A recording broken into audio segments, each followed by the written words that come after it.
Notre corps, c'est une incroyable symphonie de processus biologiques qui se jouent en permanence et en parfaite harmonie. Mais qui tient la baguette? Dans cette analyse, on va lever le voile sur le système de contrôle magistral qui dirige tout ça. Un chef d'orchestre caché qui s'assure que chaque note est jouée pile au bon moment. Alors, la question est posée. Qui est vraiment aux commandes? Qui gère des choses aussi essentielles que la croissance, la réaction au stress ou même la reproduction?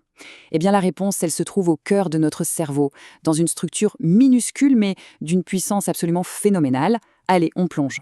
Pour bien comprendre ce système, il faut d'abord rencontrer nos deux musiciens principaux. On peut vraiment les imaginer comme un chef d'orchestre et son premier violon. Ils travaillent en tandem parfait pour guider tout l'orchestre hormonal. Voici donc notre chef d'orchestre, l'hypothalamus. Il est niché tout à la base du cerveau et c'est lui qui lit la partition générale. En fait, il reçoit des infos de partout, du système nerveux, de l'environnement, et c'est lui qui décide de la musique à jouer. C'est vraiment le pont, l'intermédiaire indispensable entre le cerveau et notre système hormonal. Et là, juste en dessous, on trouve son premier violon, l'hypophyse antérieure, qu'on appelle aussi adénohypophyse. Elle est au premier rang et elle ne fait rien sans les ordres du chef. Son rôle, c'est de relayer les commandes aux différents pupitres de l'orchestre, c'est-à-dire aux autres glandes du corps.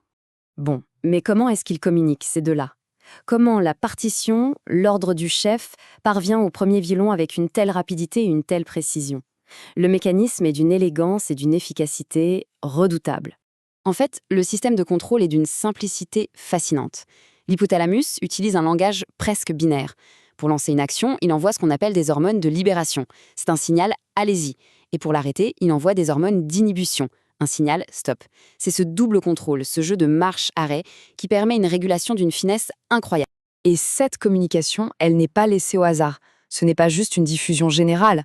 Non, l'hypothalamus utilise une sorte de service de livraison express et privé. Le système porte hypothalamo-hypophysaire. C'est un réseau de vaisseaux sanguins qui est entièrement dédié à ça. Il garantit que les messages arrivent super vite et sans se perdre en route. Allez, passons un peu à la pratique pour voir comment tout ça se met en musique. On va regarder deux exemples très concrets et super importants, la gestion du stress et la régulation de la croissance. Premier morceau donc, la réponse au stress. Face à une situation, comme une fièvre, une baisse de sucre dans le sang ou n'importe quel autre facteur de stress, le corps doit réagir et vite. L'orchestre se prépare à jouer une partition d'urgence. La réaction, c'est une cascade de commandements parfaite. D'abord, l'hypothalamus sonne l'alarme en envoyant le signal CRH. L'hypophyse, en réponse, libère de l'ACTH. Et cet ACTH, à son tour, va ordonner aux glandes surrénales de produire du cortisol, l'hormone qui nous aide à gérer la situation. C'est direct, efficace. Deuxième morceau maintenant, la croissance. C'est un processus complètement différent. C'est un immense projet de construction, un processus anabolique qui doit être régulé avec une précision d'horloger, surtout pendant l'enfance et l'adolescence. Et là, on retrouve notre fameux système de contrôle binaire.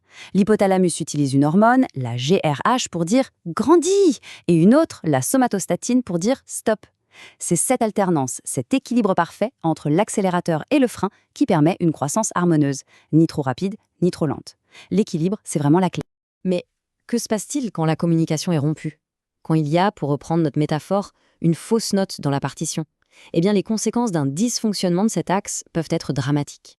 Prenons l'hormone de croissance. Si un enfant manque, cela mène au nanisme. À l'inverse, un excès, et c'est le gigantisme. Et si cet excès arrive à l'âge adulte, une fois que la croissance est terminée, ça provoque ce qu'on appelle l'acromégalie, une déformation des os et des tissus. Un autre exemple très parlant, c'est celui des adénomes hypophysaires. Ce sont des tumeurs qui peuvent causer une surproduction d'une autre hormone, la prolactine. Chez la femme, ça peut déclencher une lactation hors grossesse et l'infertilité. Chez l'homme, ça peut causer une impuissance.